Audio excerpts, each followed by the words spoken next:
So my name is Neelu, and I'm going to make aloo parathas, which is like a stuffed, aloo means potatoes, so it's going to be stuffed flatbread, and it kind of brings out memories from the past and the hometown. And it's going to be like about 3 steps: making the dough, making the mixture, and then making the bread. So there will be 3 steps to this. I'm going to start by making the dough first, and I'm just going to grab a bowl, and I'm going to keep some flour for later, just so that in case my dough is not tight enough, or if I need to add some more flour.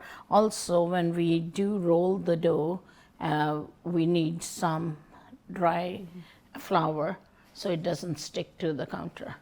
So the ingredients today that we're going to use are, the main ingredient for the bread is the flour. It's the whole wheat flour, it's not the white flour. So that, obviously water to make the dough, and then we're going to make the stuffing, and that's with the potatoes. So these potatoes that I'm using today are boiled potatoes, and we're going to put some ginger in it, and cilantro, and a red onion. I use red onion because it's a little bit sweeter and milder than the yellow onion. And then I bought ghee here and oil. So you can use either ghee or oil. So some people you don't have to use the ghee if you don't have one. You can use the oil, so that's why I bought it here, to showcase that. And then there is salt. And I bought this, which is my spice thing. So I bought this from India lately. So I'm not going to use all the spices from it, but I am going to use the dry coriander. This is fenugreek leaves. I'm going to use that. I'm going to use the red chili powder and the chaat masala. Chaat masala is basically a combination of black salt, cumin seeds, black pepper, dried mango powder, and a couple of other things. And then I'm going to make the dough. And the dough is very simple, unlike other doughs, complicated doughs with yeast and baking soda. This is just going to be flour.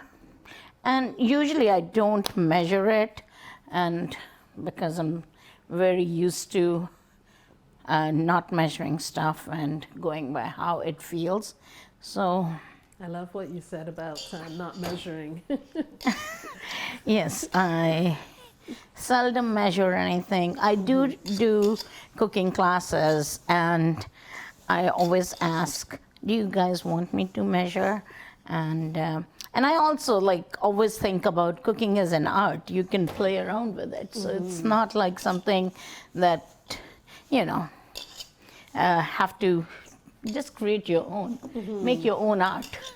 So that's how I feel. Rose, you also, I think I've been in your kitchen, and you don't measure either. Yeah. Yeah, you both talked about going by the feel of something. Yes. And that you really do have to get your hands in and feel. Neelu, you also talked about not tasting the food. Do you do the same thing, Rose? That you don't taste as you go? I know what it's supposed to smell like. That's what I was taught, and that's what I go by. Yeah. And the color and the texture of it. But I don't usually eat until it's all done. Yeah, me neither. Yeah. So we don't taste the food. No. So it's like my mom taught me that it's supposed to be sacred. So don't taste it while it's cooking until you give the offerings first. And so, yeah. So basically the dough is done. So usually I would keep this dough in the fridge and let the gluten do its work. And I'm going to put like just a little bit of oil so it doesn't dry out. Okay, so for the stuffing, I'm going to peel my potatoes and start doing. So I boiled these potatoes, as I mentioned. Yeah, so Jen was asking me any kind of potatoes. You can use any kind of potatoes. The only reason I use the white, they're more sticky, and then when you put it in the dough, they're not flaky as the russet potatoes. I'm going to put a bit of ginger in our prantas, so just peel the ginger. I'm going to peel everything and then get to the cutting part. It's interesting to think about the foods that grow locally. I think Neelu and I had a conversation this weekend, Rose, about squash.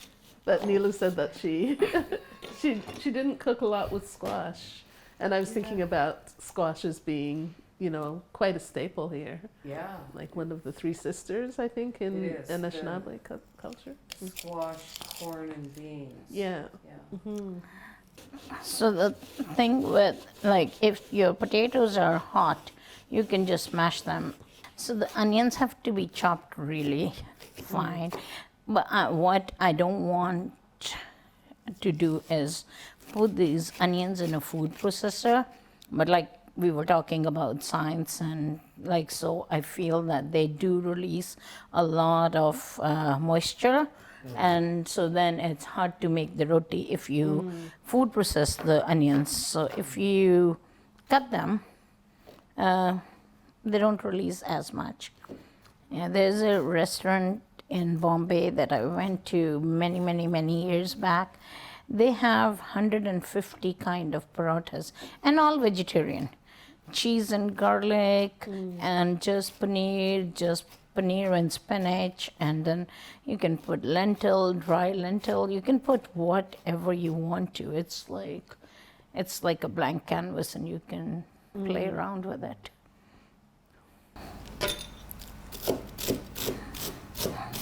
How long have you been cooking, Neelu? I've lost count. But I would say at least 30 years. So now I'm going to just put my spices in there.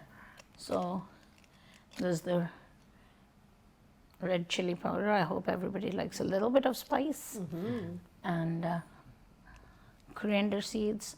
I really like a lot of coriander seeds. And what I also think that people tend to buy the powdered stuff, and you shouldn't buy the powdered stuff. It doesn't keep its smell. So what I find is I buy a full bag of coriander seeds, and what I do is I grind my own.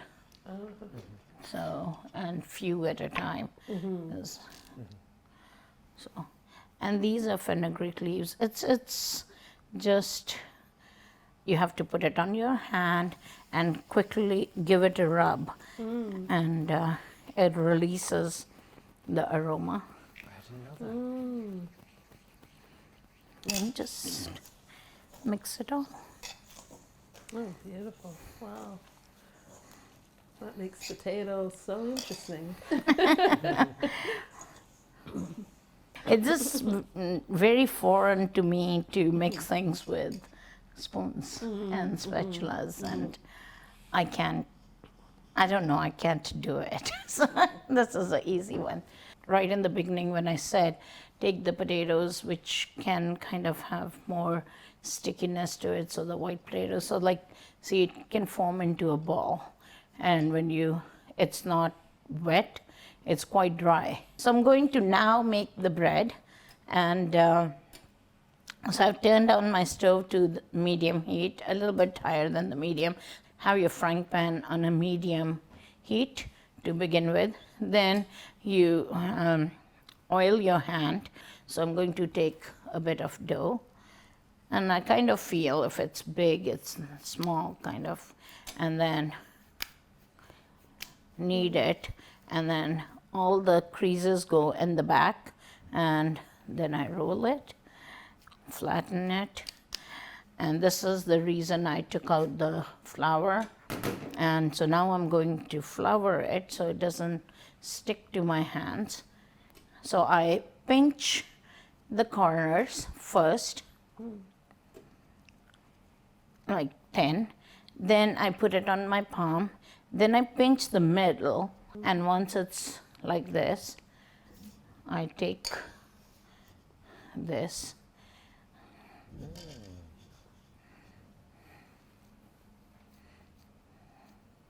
So a lot of stuffing is going to taste good. So keep on pushing it with my thumb and then keep on taking and folding it. And you roll it. Just shake the excess flour so that it doesn't burn on your stove, and take it and flip it. So I turned it, it's done from that side. But now, just because everybody is here and I think they like it a little bit crispy, so I'll put not this much ghee. I'll take the spoon, kind of go around, put a little bit on to cover it. And now I won't use my hand to flip because ghee gets hot. I don't want to burn myself, so that's when I use the spatula. I'm not that brave yet. I know a lot of people can do it with their hands, but I'm still not there yet. So. Okay. Oh, it's so good. So good. Is there enough salt in it? So flavorful. I love the dough. It's so good. Thank you. It's very simple. It's something that you don't have to set. You can just get up and say, oh, well, what do you want to eat? There's always flour at home. And you can make. Potato. I like it with the potato. Sorry, David and Jen. Sorry about that. Sorry, there's no more for you. So sad. So sad. With it. Here you go. It is spicy. I'm just going to warn you that. Oh, Here, we won't I try can, much. and I'll put some ghee on it.